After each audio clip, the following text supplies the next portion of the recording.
It's that time of the year where you start making a name for yourself. And Kirby Smart's noticed at least one player on his roster that's doing just that. Here's what he had to say, and I'll say who the name of the player is in a second here. So the guy who's had a good spring so far is X. He's done a good job. He's picking things up. He didn't get the benefit of his high school not letting him go mid-year. Talking about a year ago. He didn't get the benefit of going and getting in with these guys, but he is just as good an athlete as those guys. He's going to help us special teams wise. He's going to help the defense. And that person is Troy Bowles. So obviously a top 100 player, top 100 prospect coming into the season. But one thing that Kirby was talking about a second ago, that matters. I mean, CJ Allen, this young linebackers group for Georgia, talking about true sophomores and younger, man, it's loaded up. It is loaded up with players. And Bowles is one of those guys. This is what I bet happens. I don't know. We'll see. But he's one of those guys that people will have forgotten about a little bit. And then all of a sudden, like Jalen Walker, it'll be like, well, why is number 11 constantly flashing? Why is number 11 making plays all the time? It's because they're really good.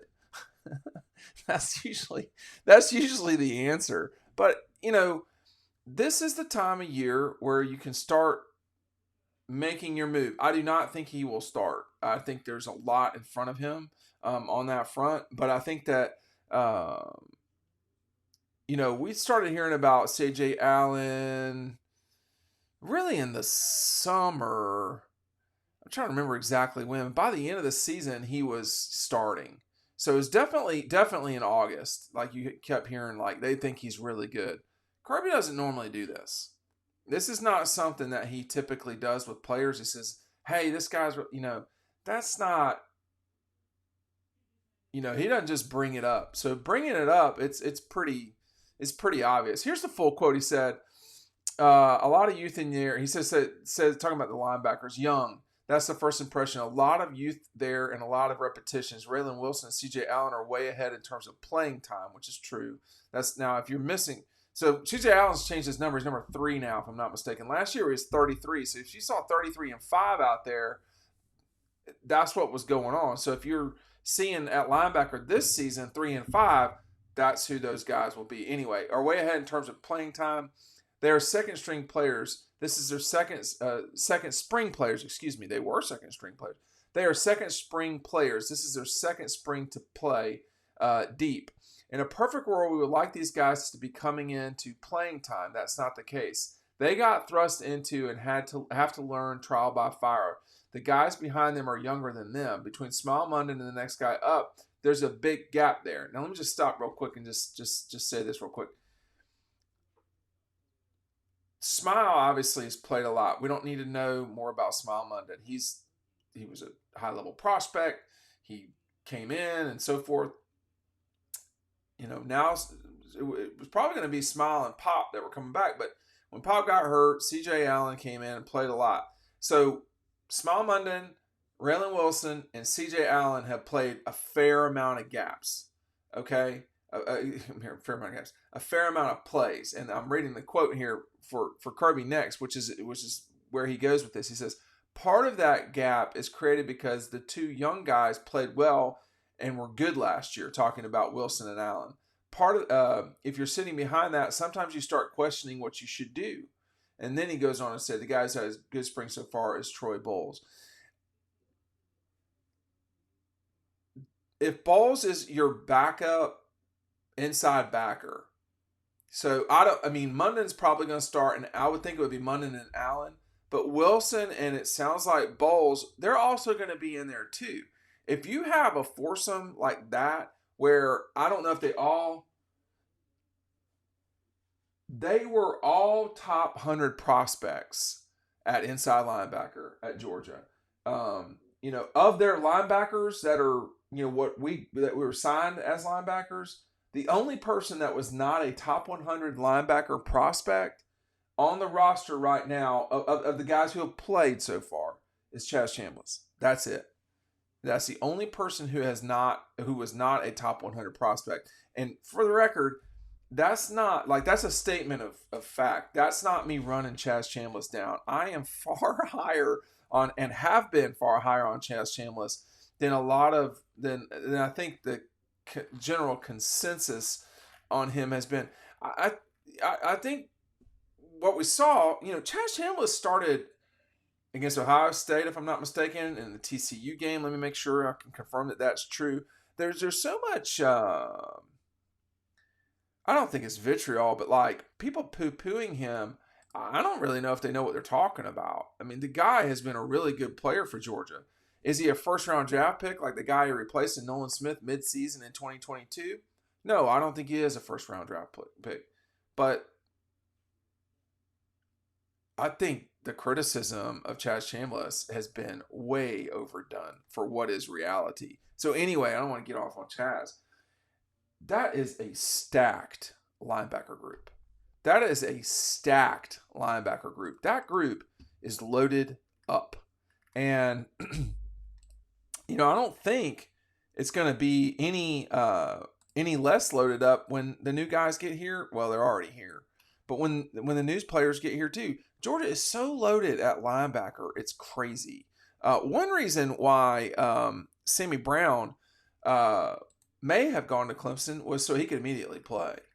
I mean, it would be a fight getting onto the field. I misspoke a second ago. I said it was Robert Beal that started for Chaz. It started in that national championship game against TCU, but Chaz played a ton. And some of that is formation-wise. Some of that is that you're going to go out there in 5 DBs with 5 DBs, and if that's the case, you're not going to get 4 backers out there. So, in the national championship game against TCU, starting lineup for the front 7, or for the front 6, we should say, was Nazir, Jalen Carter, Tramel Walthour, Pop, Munden, and then Beal. So 2 of those guys are still around starting, which is Nazir and Smile Munden. And Jamon Johnson would be around had he not transferred to Kentucky. Why did he transfer to Kentucky? Because the other guys were taking his spot. So I think, this is a loaded up group. And that Bowles has this coming out of Kirby's mouth. I think it's important. I think it shows they've got 4 inside linebackers. And, last season they needed them because when Smile was hurt, he was out. When over the last 2 years, Smile has been hurt and out. Pop has been out and hurt, and they've needed other guys to come in and play. And I think now when you talk about let's see, that's 5, 6, 7, 8 guys by a very quick count who are you got 8 linebackers who are top 100 prospects that are returning to the program, 8 out of 9, it might be their deepest position. And they're really good at quarterback, and they're really good at offensive line. But those linebackers, I mean, I can understand why. And if you consider, I still have him as a D line, as an end, as Mikael Williams. If you can throw him in there and it's one more top 100 prospect. They're not goofing around at all. They are not playing around at all with these linebackers, man. They are the real deal. So I think if he's jumping out a little bit, Bowles, and having a good spring with such a competitive, marketplace, so to speak, then that's good. But you just don't ever know. It's such a physical spot. I mean, it's football. So it's extremely physical. But, your linebackers are doing a lot of the physicality. Obviously, your line, but they're not running and hitting. They're hitting. And, somebody like Roquan or, N'Kobe, it's hard, man, playing this position really well. But it looks like they've got the guys to do it. Raylan Wilson, Matt DeBerry loved Raylan Wilson the entire time. He thought he was really good. And as it turns out, he is. And now you've got C.J. Allen. He thought Matt loved Smile Munden. Thought he was really good. Obviously, the Georgia coaches did too. We didn't see Bowles as much because he was in Tampa. But I think, Kirby's right about this part about not having the capability to come in the spring. I'll just very quickly at the end here. When you are starting to play, your first year of a sport in college, man, it is a lot. There's a lot of terminology that's different. The way that the team plays could be completely different than the way that your high school team played. And then, of course, everybody's good.